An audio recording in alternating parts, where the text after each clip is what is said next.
ये 6 स्टॉक में ज्यादातर मेटल के 6 कर दिया आपने एक साथ। हाँ तो भाई एक और ओएनजीसी लिया था कच्चे तेल पे, पर एचपीसीएल भी रखा है। एचपीसीएल अब बहुत मीनिंगफुल नहीं क्योंकि क्रूड बहुत उछाल दिखा रहा है, पर एचपीसीएल इसीलिए क्योंकि कल भी मैंने कहा था और कंटिन्यू कर रहा हूं टीम में, मुझे लगता है स्वीट स्पॉट पे है। कल बाजार जितना चल रहा था उतना तो नहीं चला, 1% का अपटिक फिर भी एचपीसीएल ने दिया, और इसी तरह की आप धीरे धीरे आपको सुगबुगाहट स्टॉक में देखने को मिलेगी। और वो मल्टीपल टेलविंड्स है, रेपिटेटिव हूं लेकिन क्या करूं, वही खबरें हैं। आज फिर सुबह 80 पैसे प्राइस पेट्रोल और डीजल के बढ़ा दिए गए हैं, तो वो धीरे धीरे करके वो एक्सेसेस पूरी तरह से पास ऑन हो रहे हैं।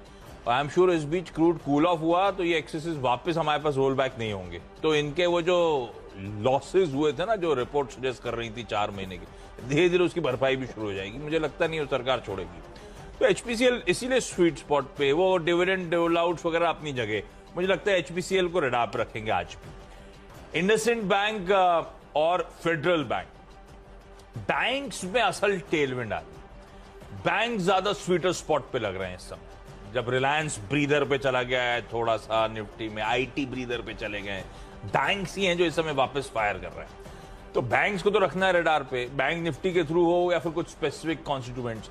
मुझे लगता है इंडसइंड बैंक और फेडरल बैंक दोनों को रखना चाहिए, क्योंकि जो क्वार्टरली अपडेट्स आ रहे हैं अब वो दिखा रहे हैं कि इस क्वार्टर के नंबर्स बैंक्स के बुरे नहीं होंगे।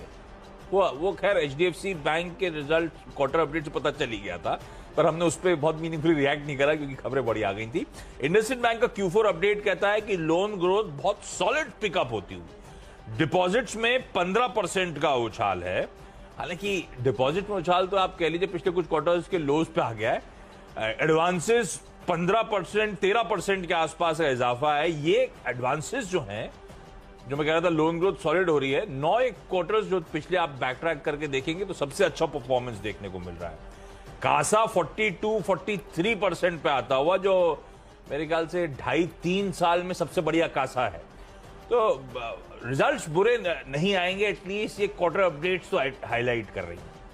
फेडरल बैंक दूसरी तरफ, ये ज्यादातर एक्सपर्ट्स का मिड कैप बैंकिंग में सबसे प्रेफर्ड पिक है, वो तो आपने चैनल पे कई बार सुना होगा, तो वो एक कंफर्ट देता है पहली चीज। फिर Q4 के अपडेट जो आए उसमें दिख रहा है कि deposit momentum Q1Q solid pickup हुआ, और ये back to back third quarter है जब इस तरह से डिपॉजिट मोमेंटम पिकअप होता हुआ नजर आ रहा है। इसका कासा रेशियो 27 तिमाहियां, 4/8 होता है ना, 8 साल में सबसे ऊपर है, 27 क्वार्टर्स का ही इस तरह से मोमेंटम पिकअप हुआ है।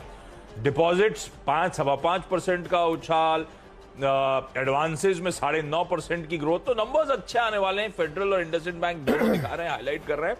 मुझे लगता है इन दोनों को, इनके सिर्फ वो Q4 अपडेट्स के चलते रडार पे रखूंगा। और बैंक की जो होपफुली टेलविंड्स आएंगी, टेलविंड मतलब वो एचडीएफसी ट्विंस कल के अपमूव कर कैसा बिहेव करेंगे वो नहीं पता, लेकिन एक्स ऑफ एचडीएफसी ट्विंस मुझे लगता है कोई दिक्कत आनी नहीं चाहिए, सबके सब थोड़ा बहुत ट्रैक्शन मोमेंटम दिखाते हुए नजर आए।